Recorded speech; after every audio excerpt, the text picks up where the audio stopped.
Welcome back and thanks so much for staying with us. A radical economic transformation has been the buzzword in all policy statements of the ANC leadership. In his 2018 budget speech, Minister Gigaba listed definitive measures to remove barriers for small businesses and support startups. But his speech was devoid of the details on transforming the financial sector. And here are some of the measures listed in the budget. The Public Procurement Bill will be replaced and improve on the revised Public Procurement regulations. Compulsory subcontracting to designated groups in all projects or contracts above 30 million rand, and targeted procurement from township and rural enterprises, black women and youth enterprises, cooperatives, etc. And Small Business and Innovation Fund to fund startup businesses with 1 billion rand allocated for the 2019-20 financial year, and 100 billion rand for Black Business Growth Fund, and a 1.4 billion rand business-led fund to support SMMEs, and 500 million is expected to be disbursed by June 2018. A 2.1 billion rand enterprise development fund to help startups to begin operating in the 2019-20 financial year, and support the expansion of competition affordable banking services. Transformation calls for more than growth alone. It requires a fundamental shift in the way that wealth is created and shared. The structure of the economy needs to be transformed radically to allow for new ideas, businesses, and economic activities to emerge and to thrive. By deconcentrating our economy, we are radically transforming the structure of our economy. Furthermore, there is continued collaboration with our social partners at Netleg to improve the country's investment ratings and accelerate economic growth. If you invest on higher education, you are actually making the most important fundamental investment for radical economic transformation. If you take one child to university in a poor family, you turn the economic status of that family immediately. And that is a radical economic transformation. Radical is not just a slogan. It is about changing the status of families and households. Walter Lukuleni from the Pan-African Congress is the Deputy Secretary and Public and Information Representative. Mpoma Tebula is a political analyst, joins us via Skype. Leon Lowe, Free Market Foundation Managing and Executive Director. And Annalene van der Poel, Head of Operations at Debt Rescue, is also on Skype. Good evening to all our guests and thanks so much for joining us. Just a quick reaction from you, Walter, in terms of focusing primarily on SMEs and driving the entrepreneurship imperative as well. Thanks, Cindy. As the PAC, firstly, we would like to pass our condolences to the families of the 7 policemen who were killed. We believe that it's very deplorable that criminals could presently walk into a police station and murder police officers. In reaction to what the minister has put forward, we believe that the budget that he has produced is not pro-poor, firstly. Therefore, we believe that he could have done better in looking after the poor communities. Taking into account where we come from, we are disappointed by the fact that he actually raised value-added tax, because that actually brings a higher burden on the poor people.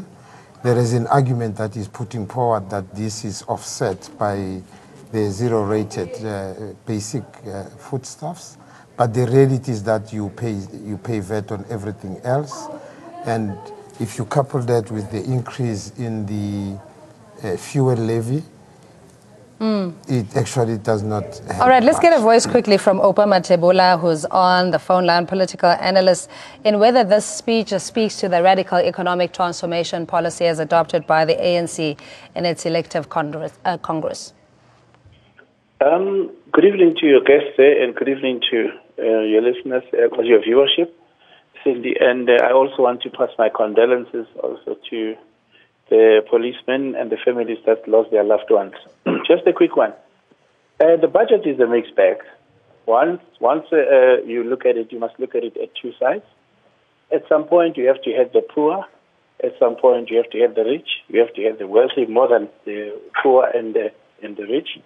But if you do an analysis, I think the Minister of Finance tried to do a fiscal harmonization, because the fiscal decentralization policy that he's bringing is beginning to say, okay, if we increase at the baseline in terms of increasing 1% VAT and cut on budget spending, we are therefore saying our fiscal harmonization policy is looking at both sides to be able to say that where are the pressing areas in terms of our economy, and how do we revitalize our economy in terms of the RET. And I think he did a very good job, because not only did he increase the budget on higher education, but he's creating an environment in terms of the entire economy. We will yield this in the next 10 years, because if we invest more, would be able to offset the current tax reforms. Just Mr. Leon Lowe, in decentralizing the economy for radical transformation, do you think that that message came across in the sense of state-owned entities, or even the set-asides, if you will, that will oblige any contractor to subcontract to a designated group? Well, there's a two-edged sword to that. Firstly, let me share those condolences that were expressed and greet the viewers and the people in the studio. We need to understand this was firstly not a Ramaphosa budget. This is the budget takes months to prepare. This is in fact a Zuma budget. For the most obvious example being that President Ramaphosa wants to reduce the government departments. This is a budget for all of them continuing as they are. One of the biggest, most bloated cabinets in the world. I've even heard that it's actually the biggest in the world. I presume there are others. But that doesn't speak to transformation, though. No, it doesn't speak to transformation. On the contrary, let's understand, even the procurement provision, you must understand, comes out of what gets spent on the poor. To make it very simple, if you're building a hospital and you have a 30% tender preference of some sort, it means instead of 100 beds, you get only 70.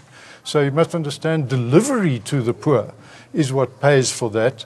And if that does really go to small business, that'll be great. But I'm not optimistic. I think you'll find it actually goes to big business, who are the ones who are going to be doing the procurement of roads and infrastructure and electricity and hospitals and schools and universities. So I'm afraid the budget has some good stuff. You mentioned SOEs. It's quite strong on not supporting these ridiculous SOEs. Talk of being anti-poor.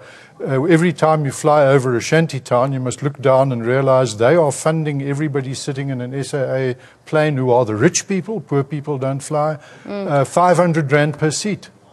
Okay, but let's go. We'll come to the SOEs. I just want to go back to the small, medium enterprise, especially when it comes to startups, because the casualties are usually in the initial 5 years of existence. And whether, Walter, in your view, that had been covered in ensuring that there is the proper processes to enable these businesses to thrive. I think, Cindy, like I said before, the devil is in the detail. Whether you allocate that policy, the question is, are these small businesses going to be paid on time? We have experienced a situation where those who actually got the tenders were not paid in time. So the small businesses are not dying because they are not getting tenders. That's on the one side, they're getting small tenders. Maybe the budget is trying to increase the tender pool, but the problem is not there. The problem is at the payment side. Are they being paid on time? Because that's where they fail. And Mr. Machebula, I think that is exactly where the gatekeepers come in, because it's expected that there essentially will be a clarion call and letters being issued to directors and DGs of departments to ensure that SMMEs are paid timeously. I think I will agree that the bloatedness of government, actually, it is the one that is creating the red tape. And it's a classical example, because when you've got more than 30 odd departments, it is very, very, very, very impossible to be able to deal with SMMEs from a larger scale. And I would agree with your guest there that the whole SMME needs a revitalization program, actually a recalibration strategy, to be able to say that how do they get to be taken care of very seriously by government, because big business has made sure that it monopolizes the entire, so that small business just become a drop in an ocean. That's why the whole procurement cycle in terms of small businesses, they are falling like nobody's business, because this government has no strategy, a concerted one and an overall integrated to deal with that. I mean, it has always been a rhetoric to say that we will pay you in 30 days. We will pay you in 30 days. It is now 23 years, and that has not been done properly. And I think the Minister of SMME should focus on the specific subjects, because you will never have a thriving economy if the SMME is not taken care of.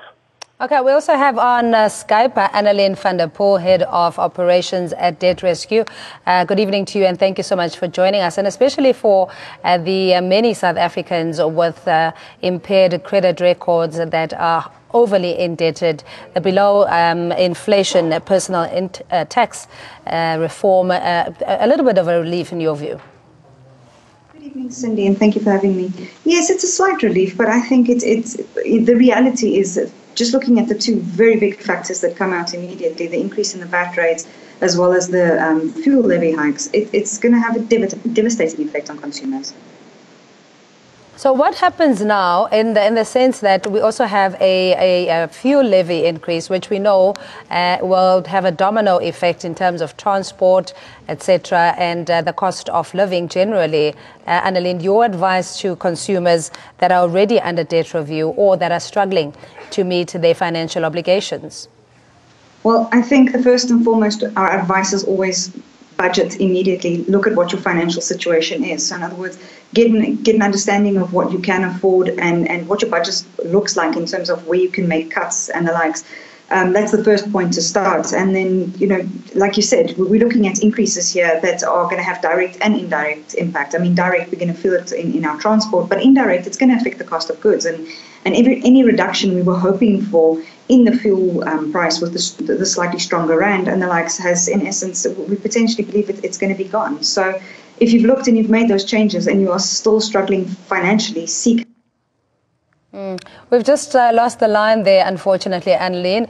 We may try to get you on the phone line, but that's Annelien van der Poel, Head of Operations at Debt Rescue, the 100 billion rand for black business. So let's unpack that, Leon. And you've always lamented the fact that there are certain institutions, the Competition Commission in itself,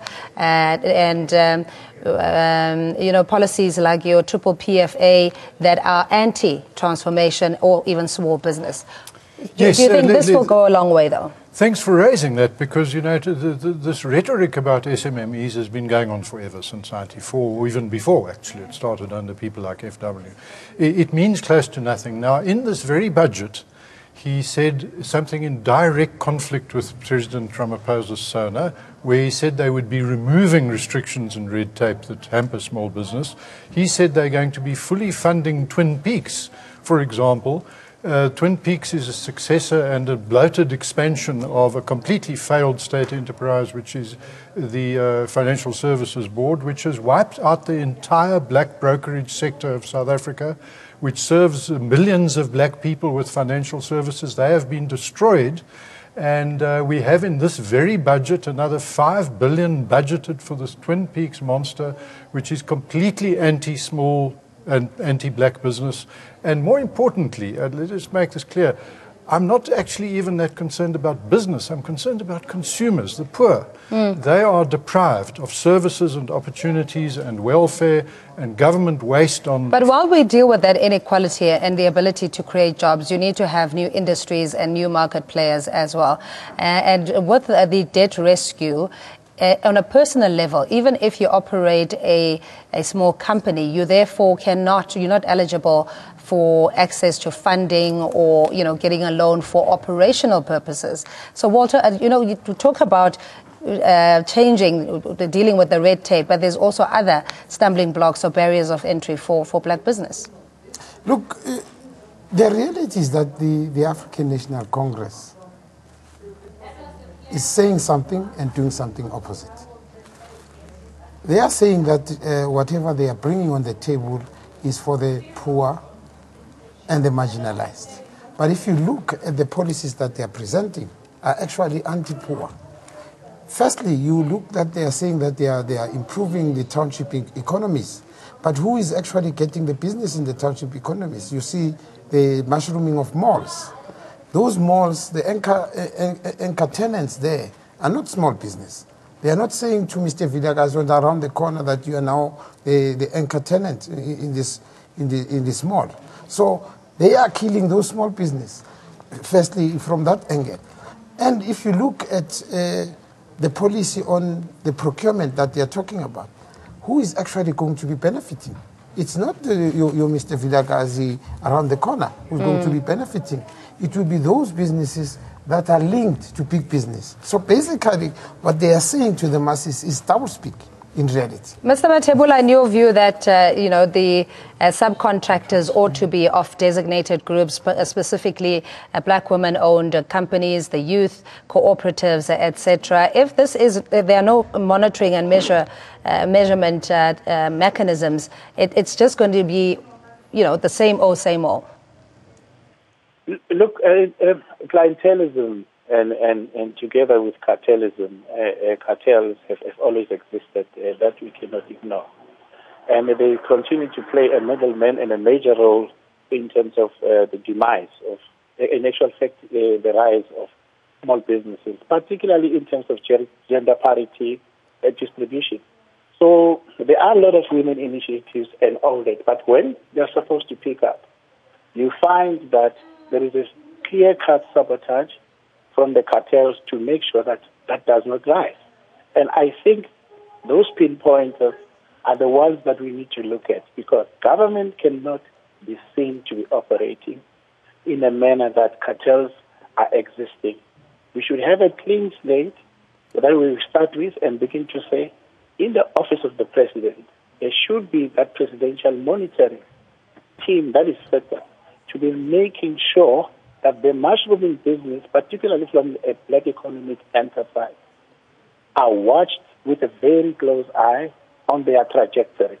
Because their trajectory are the ones which are going to make sure who is actually blocking them and will be able to monitor that. If the president is not hands-on on this one, the situation is going to continue unabated. And I'm telling you, there is no way that you're going to pick up if black businesses are on a rise if the president is not directly involved. All right, stay with us. Mr. Lowe, in your view, whether this should be public information in terms of government spend, ballpark figures broken down as to where the opportunities, the money is going as per the category of business groups? Yes, it should be broken down. It should be transparent, should be clear. That's what I was hoping the Ministry of Small Business would do. It ended up having no power, no capacity whatsoever. It literally could not make any law or change any law. So it was completely ineffective and will be, and probably should be wound up as having not produced any consequences. So what we need to do really is, the most important thing is what President Ramaphosa said in SONA, the State of the Nation address, is get rid of the restrictions that smother and stifle ordinary people. He said that everywhere he went, small business said we cannot deal with the red tape, the bureaucracy, the bribes we have to pay. Basically, to be in business, to run a taxi or whatever, you have to go through hoops. Half have a license, half don't. So we have taxi wars. And yes, we need to, unfortunately, have a budget that is a let's say, a new era budget, a Ramaphosa budget. What we've had, in fact, is an old era budget which presupposes everything will stay the same and everything was bad, or no, not everything. A lot was bad. So unfortunately, we're not seeing in this budget much reason for optimism. Yes, but we did see reason for optimism in the SONA, but the budget is for the wrong... The incumbency of President Cyril Ramaphosa has been lauded as being a new dawn, a new era, that this will create more opportunities or even an egalitarian society of sort in dealing primarily with the living circumstances of the majority black. Did you get that sense, Walter, that came across in ensuring that there is that the opportunities are not concentrated only in one sector? Look, Cindy, to be honest, the change of guard, yes, we've seen the change of an individual. We've heard the rhetoric from the individual saying what he thinks should happen, but you look at the budget, it goes opposite to what he's saying, and you look at the overall policy of the ANC, and when you go to the Freedom Charter, and you look at what it says, and which is the anchor policy of the ANC, and what the budget is saying, actually the budget is in line with the Freedom Charter. So basically, there's nothing new that you're going to get. You're going to get the same rhetoric that we're doing something good for the people, but you're giving the. You look at the social grants. Really, is it serious to raise social grant with such a small amount, given the unemployment rate that we have? I would have loved to hear him say there's going to be a big incentive for people who are employing people, but that's not where the direction is going, because he's saying on the one hand employ more people, but on the other hand says... But government has only got so much, in terms of tax revenue and returns on bonds, etc. Mr. Mathebula, in your view, corporate tax, was that a missed opportunity in ensuring that there is more that goes towards the fiscus? And over and above that, the investment boycott, if you will, whether this today's speech will change that attitude? I think we missed an opportunity in this budget to increase the corporate tax. I think we did not look in terms of all the avenues that we needed to look at. I'm not happy in terms of the property gains tax. Okay, something has been done in terms of the estate, but overall and above, I think the corporatization of the monopoly of capital in terms of South Africa has to be dissected in such a manner that the whole corporate tax should be looked at in assisting very strategic key projects that government wants to do. And one of them is education. I mean, we've got a fiscal deficit of 57 billion that we are going to inject, yet we are not drawing revenue for corporate tax to support it. And there are major projects like NHI. Can we ever reach NHI when large conglomerates in the health sector, production in terms of medication, production in terms of everything in that value chain of health, have we not missed an opportunity? Because I think in injecting the whole pool of NHI for South Africans to benefit, corporate tax was supposed to be looked at as the key strategic point that we should have looked at. So health and education can only exist in this country as being free until we have developed a formula to deal with corporate tax, because these are the guys who are raking it, and these are the guys who are monopolizing. All right, so let's get a response from our panelists that they're raking it and not necessarily giving back, as it were, to the communities they serve. Well, let's just say I have a completely different concern. My concern isn't how many big corporations there are, what color they are, what share of the GDP they have. My concern is that we're a poor country. If we had grown at respectable growth rates in the last 20 years, our economy would be 4 times bigger. It doubles every 10 years if you grow at 7%. Instead, we've been growing at less than 1%. So we have 65% of young black women unemployed.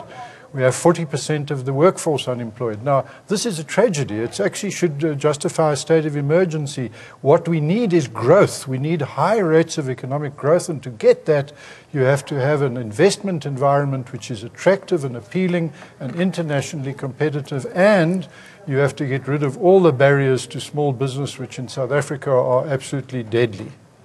But we find ourselves obviously in this peculiar position in terms of our history, and this is, I think, the starting point of the minister's speech around 300 years of colonialism and how we need to redress all of those issues that have led to inequality, the high levels of poverty, and a joblessness as well. It was not the construct of the democratically elected government. So those are the challenges, I think, Walter, that even as corporate South Africa, we need to take into cognizance in terms of what more can be done to ensure that we deal with these social ills.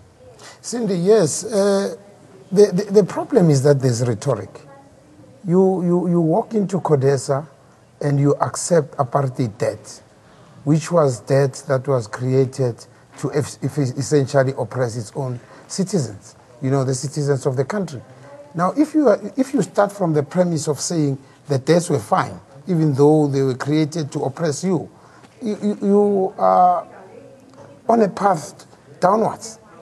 You're not going up. Because the reality is that if you add the apartheid debt that we inherited, and you add the debt that has been created by this bloated cabinet, and the policies that they have engaged on, getting involved in bailing out unprofitable enterprises like the SAA, I don't see why we should actually have a national carrier that does not generate income for the country.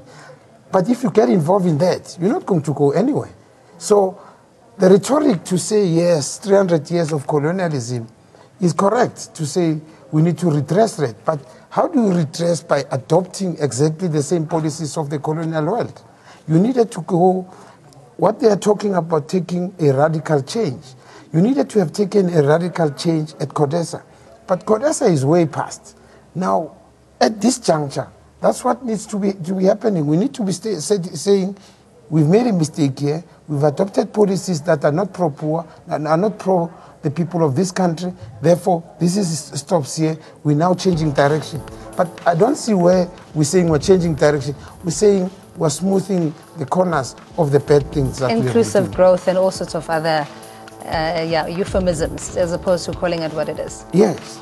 All right, we're going to take a break momentarily, and we'll be back with our panelists, Walter Lukhuleni with the PAC, and we have Mpoma Tebula, political analyst, on the phone line, and Leon Lowe from the Free Market Foundation. Do stay with us. We're back after this.